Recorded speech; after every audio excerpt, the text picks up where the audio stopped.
Hi,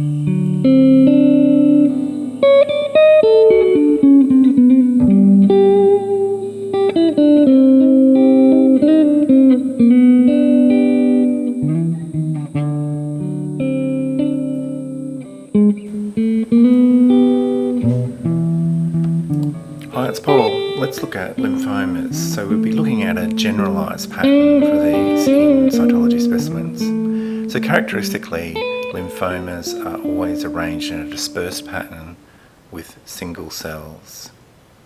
Here's a typical example. So it's almost like a monolayer of cells spread across the slide.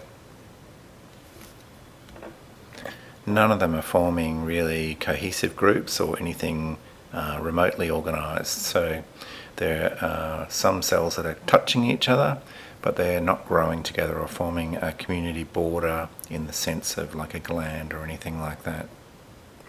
Another case, in this case they're a little more clumped, so it's not quite as individual a cell, and that's partly a smearing artifact. This is a PAP, and it's showing a nice, maybe the odd clump, but a nice single cell presentation. The cells are all lying out there on their own. This occasionally happens. So in this case, the cells are clumped together a little bit, and see how they're almost moulding around each other. So that can be problematic in distinguishing this from a neuroendocrine carcinoma, but it should be just focal, and so it's really just a sort of preparation artifact, and it certainly shouldn't be all over the slide. You can see here most of the cells are individual, and especially where they've got cytoplasm, they're lying out pretty much on their own and not growing together.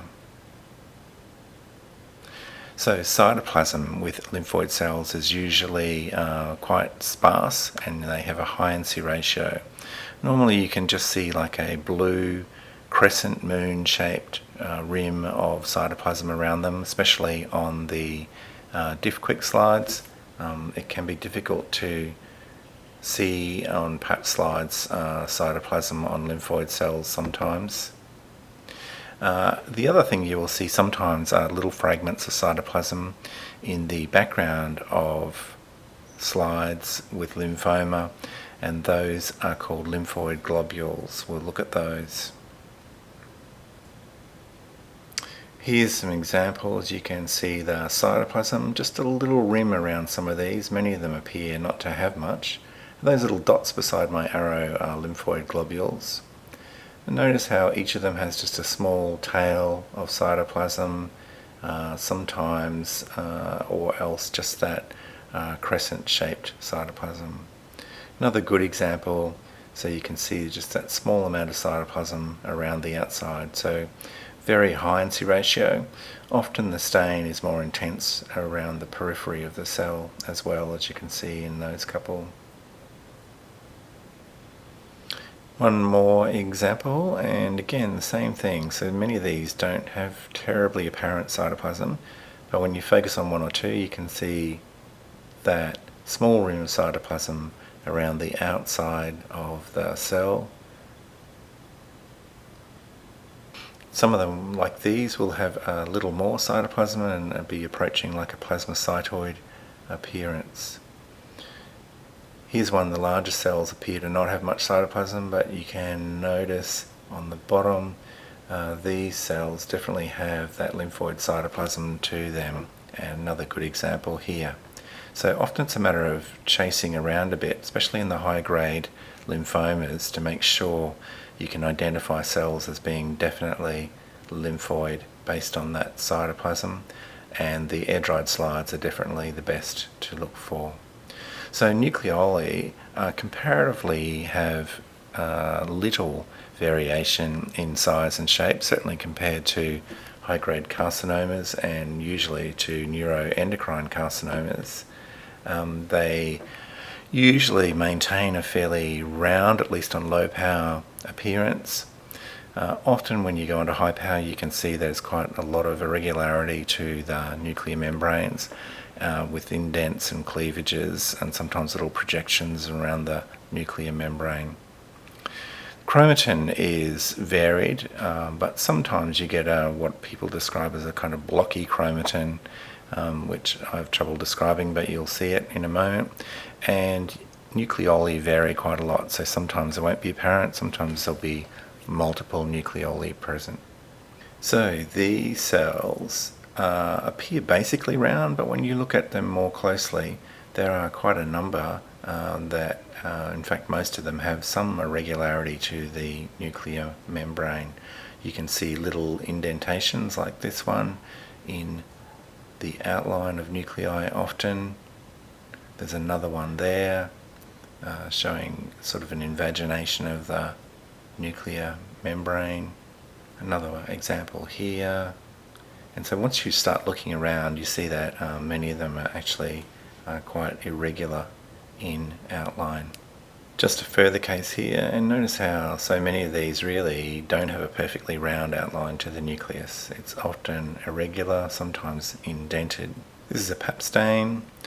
It's much harder to see the nuclear detail in these, but we can appreciate the chromatin and nucleoli probably more than others. And notice these ones here have what appears to be multiple nucleoli present in them, and many of the cells in this specimen at least have fairly prominent nucleoli.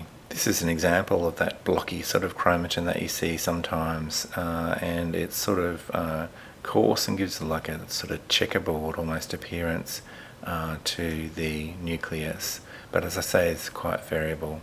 This is an example of a high-grade lymphoma, and in these it is difficult differential sometimes to determine what sort of cell type this is. So this could be a poorly differentiated carcinoma or a neuroendocrine carcinoma, for example. So it's important to identify like that cell there that has a rim of cytoplasm around it.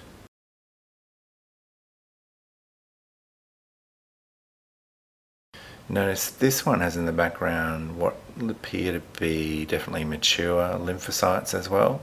But so I'm looking around really, those ones, looking for some of these larger, obviously malignant cells that might have lymphoid cytoplasm. And I think you can see a few of them around.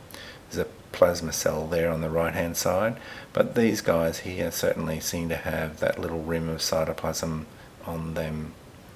There's a little mature, probably lymphocytes there. Often a matter of scouting around to find a cell or two that you are happy, definitely lymphoid. So that's high-grade lymphoma. Easy to make a diagnosis of malignancy, but much harder to type. So in summary, really the major differential diagnosis with lymphoma lies with neuroendocrine carcinomas, as I talked about in that clip. So important to really check out the Giems's and see if there's moulding present, and it's the nuclei that are moulding, not just the cell. Look for that lymphoid cytoplasm. Other things that can produce this similar sort of single cell pattern and mimic lymphoma include poorly differentiated carcinomas, and of course melanoma is always in the mix as well.